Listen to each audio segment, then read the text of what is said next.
A warm welcome to lesson number 41 in our 50-part series on the law of evidence. In today's lesson, we will be seeing secondary evidence. In our preceding lesson, we studied about primary evidence, which was relatively easy to understand. Secondary evidence is a little more intricate, a little more detailed, and therefore it's required for you to pay attention in order to be able to grasp the concept of what secondary evidence is.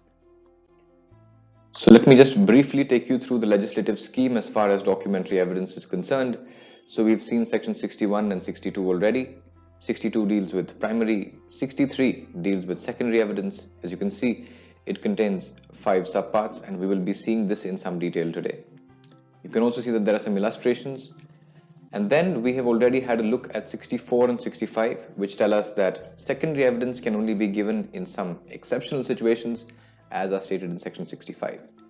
65, as you can see, is a pretty long section, and we will see that in another lesson in detail. But for the time being, you get the idea of where we are contextualized and why we need to study secondary evidence in some detail now. So, with regard to the contents of a document and how they may be proved, we'd seen that it could be proved through primary or secondary. That's what section 61 told us. Okay. Then, what is primary evidence? Primary evidence is the original, which means the document itself, or it could also be some kinds of copies that we saw in our previous lesson. This we learned from section 62. Then, to understand as to what secondary evidence is, we look at our lesson today, where we look at section 63. Then, of course, section 64 says that you should be choosing primary, and you can have secondary evidence only in the exceptional situations given in section 65. So, we now look at secondary evidence under section 63, which contains 5 subsections that ideally you should know. Okay, so pause the video for a moment and try to make sense of it by your own self first before you proceed any further. And then we will see each one of these provisions one by one so that it is clear to you. So let us now see these subsections one by one. When you talk of secondary evidence, 63, subsection 1, it says that secondary evidence means and includes certified copies given under the provisions hereinafter contained. So it basically tells you that certified copies are secondary evidence. Now, what are certified copies? Well, you can watch the video relating to public and private documents, the types of documents. I've explained that in detail there. But just for the sake of letting you know, a certified copy has been mentioned in section 76, and that relates to public documents. Okay, so you can think of public documents as documents which are not private documents. Okay, and when you say certified copy, it means that there is a certificate. And what does the certificate say? The certificate says that it is a true copy. Okay, so there's an officer, and that public officer certifies that the copy is a true copy, and that's a certified copy. So under 63, subsection 1, we learn that certified copies of public documents are secondary evidence. Let's move ahead. Let us look at the second subpart of section 63. So secondary evidence means and includes copies made from the original by mechanical processes which in themselves ensure the accuracy of the copy. Okay, so this is talking about copies. Right? Copies can be made in many ways. Let me illustrate this to you. Let us say this is, let's say it's a certain photograph. Okay, let's say it's a photograph. Okay, this is the photograph that you have. Now there are many ways in which you can make a copy of this. The first is I can ask a little boy to take a piece of paper and draw this again. That is also a copy. Or maybe you can put a carbon paper underneath it, right? And have someone trace this. That also is a copy. Or you can put that in a photostat machine. That is also a copy. Or you can perhaps take a photograph of it, get it clicked, developed, and then you can have the image. That is also a copy. So you see there are many ways in which copies can be made, and you might also realize that some copies may be better than that of someone else. For example, let us say this was an image of maybe somebody who is dancing. Okay, maybe whatever this is. Okay, so you had this thing here. Now you want a copy of this to be made by a person using pen. So let us say you ask someone who is an artist, a professional artist, to make this. He makes a copy. Somebody who is not an artist, you ask him to make this copy, he makes a bad copy. So you see, when you decide to have a method of copying, which is basically by hand, the hand may be very good, in which case you might get a very good copy, or the hand may be very bad, in case of, say, a person who's not an artist, and you get a bad copy, which means by itself the method is not secure. I hope you get the point. That the method of copying by hand is not by itself accurate. It may be accurate or it may not, but the method as such is not accurate. The process by itself is not accurate. However, if I am to talk of a photocopy machine, a photostat machine, if I say you take photocopy, or if you take a photograph, when you take a photocopy or a photograph of this, regardless of who the photographer is or who the person handling the machine is, you will get an accurate copy. Such is the nature of this mechanical process, right? So here it tells you that copies that are made from the original, so let us say you had the original is primary, okay? So here this thing that you see here, this is the primary, this is primary.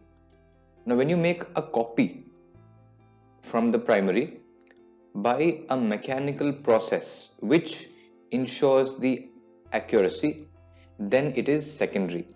Remember that when you talk of secondary evidence, it is not rubbish. It has to be a good quality copy. Therefore, here you see it's a good quality copy if it is made by a mechanical process which ensures the accuracy of the copy. There is more to subsection 2. Let's read ahead. I hope you've understood this part. Any copy made from the original by a mechanical process which ensures the accuracy is secondary. There's a bit more in this. Let's have a look. And copies compared with such copies. First, let us look at such copies. What do we mean by such copies? By such copies, we mean these copies here. Such copies basically means copies which have been made by a mechanical process which ensures the accuracy of the copy, right?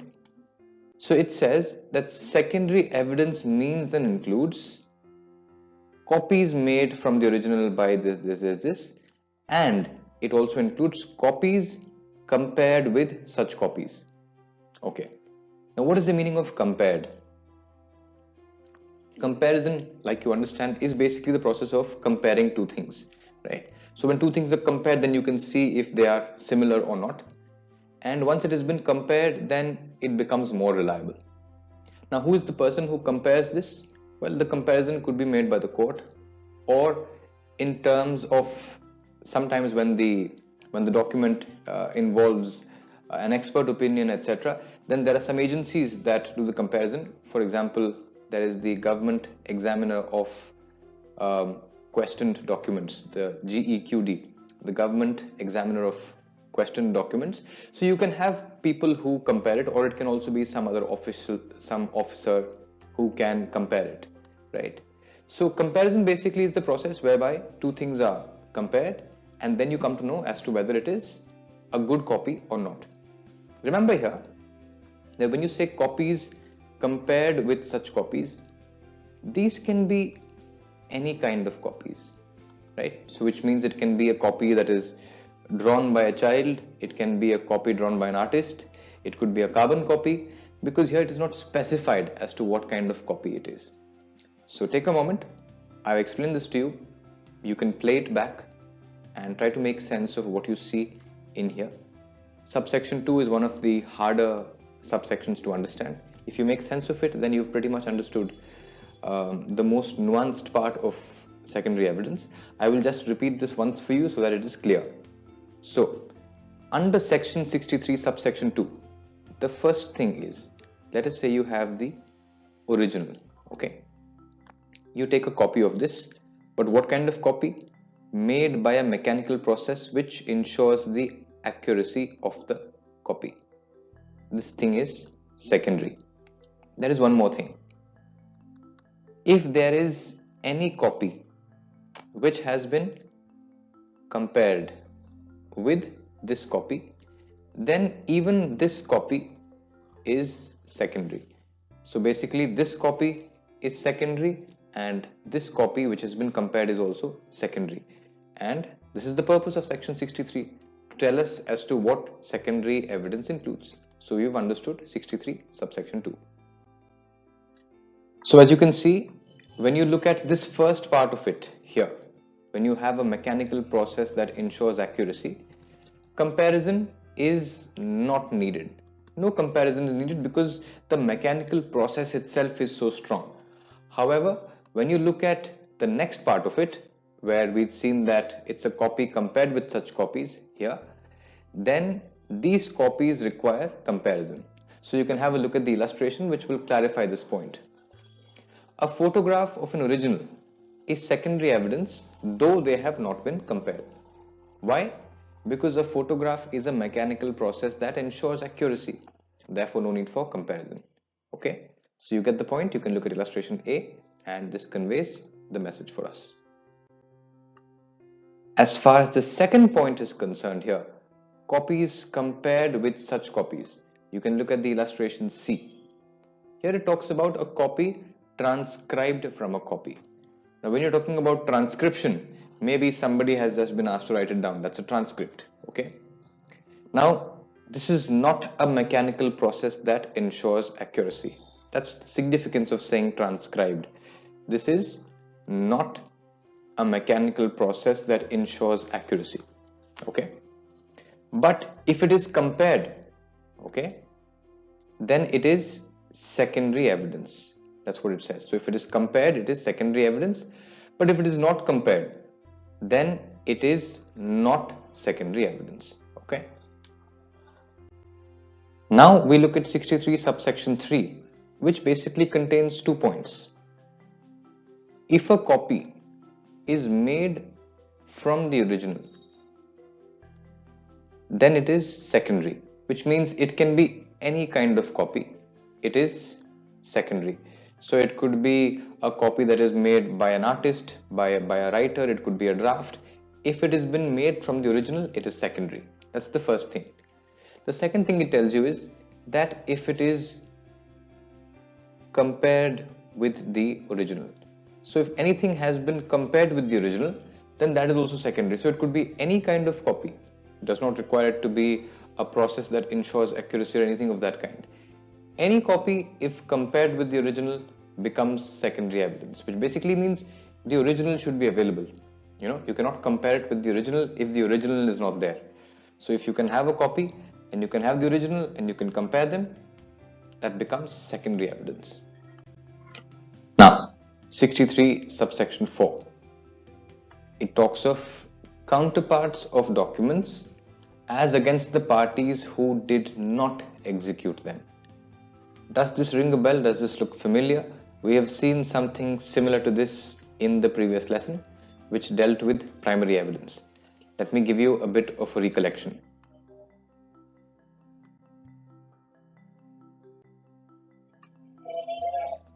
If you remember, this was what we saw in section 62 in the explanation to section 62, right? Where a document is executed in counterpart, each counterpart is primary evidence as against the parties executing it. So we had this example here of 5 people. Let us say A has a document that has been executed by B, C and E. B has a document that has been executed by maybe A and D. E has a document that is maybe executed by A, B, C and D. Alright. Now, when you look at this document here, let's say we take the document, this one. Let us say we take the document that is with A here. Now, it has been executed by B, C and E. So with regard to B, C and E, it is primary. That is what section 62 tells us. But this document with regard to A and D, which is people who have not signed it, who have not executed it, it is secondary. So make sure you understand this thing, that when a document is executed in counterpart, counterpart means that there are many copies, so to speak, but not everybody signs on it. So it's like you sign on my copy and I sign on your copy. Okay, so it's executed in counterpart. Then it is primary as against the person who has executed it, and regarding the others, it is secondary. So it's important for you to remember 63 subsection 4 along with the explanation to section 62. So to understand this point in a simpler manner, with regard to counterparts, it is with regard to the person who executed it, primary, and with regard to those who did not, it is secondary. Now we come to the final part, and this is very interesting. As you can see, secondary evidence is something that we see under the heading of documentary evidence, but in 63 subsection 5 you can see that it talks of oral accounts of the contents of a document. Okay, so it says that oral accounts of the contents of a document by someone who has seen it is secondary evidence. So this tells you one very important point, that it is possible that oral accounts could be secondary documentary evidence, right? So you can see that an oral account is basically documentary evidence, and the reverse is also possible.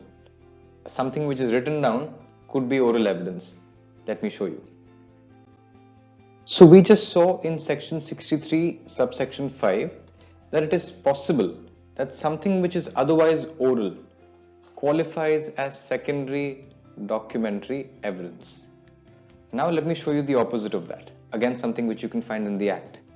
So section 119 lies in chapter 9, right, which deals with witnesses. Okay, and when you talk of witnesses, obviously this is oral. Okay, but let us say there is a dumb witness, which means a person who cannot speak, a person who is mute. Okay, so now a person who cannot speak, who's come as a witness to the court but cannot speak, may give his evidence either in signs or in writing. Okay, and now when he gives it in writing, okay, the evidence so given shall be deemed to be oral evidence. So as you can see here, this is the opposite. It is given in writing but is deemed to be oral evidence. So when you see 63 subsection 5 and when you see 119, then you can realize from this that sometimes oral accounts can be documentary and written accounts can be oral. Also, it's important for you to remember that under 63 subsection 5, it is not every kind of oral account. It has to be an oral account by a person who has himself seen it. So make sure you go ahead and read these 5 subsections once again so that it is clear to you. And I hope that you have been able to understand as to what secondary evidence is. Before we end this lesson, I'd like to bring to your notice one section from some time behind, which I had intentionally left out, and now you can see it. That is section 22. Okay, as you can see, section 22 talks about oral admissions as to the contents of a document. You remember, contents of a document ordinarily cannot have oral evidence. So when you see section 59, it says that oral evidence can be given for everything except the contents of a document. However, we just saw here that oral accounts can be given for a document in the cases when you are entitled to give secondary evidence. Now, secondary evidence can be given only in some specific cases which are given in section 65, right? So if it is one of those cases, then you can give oral accounts, right? So that's what you see in section 22. It says that oral admissions are not relevant unless it is shown that he is entitled to give secondary evidence under the rules hereinafter contained. And those rules basically refer to the rules that we have just been studying. So once you study section 65 as well, which we will be seeing in the next video, then you would be able to understand all of the rules relating to secondary, primary, documentary, oral, all of this, right? So as you can see, all of these sections are very closely connected, intertwined. It's good for you to be able to juggle and see all of these sections together so that you can make sense of the act. Also, if you find something a little difficult, the truth is it is a little difficult, and even this lesson is hard. This is one of the toughest parts of the Indian Evidence Act. So there are some parts that are tough in relevancy, and you can say that 63 is one of the toughest sections in the Act to understand because it is detailed. So don't worry, it's quite natural if you found this difficult.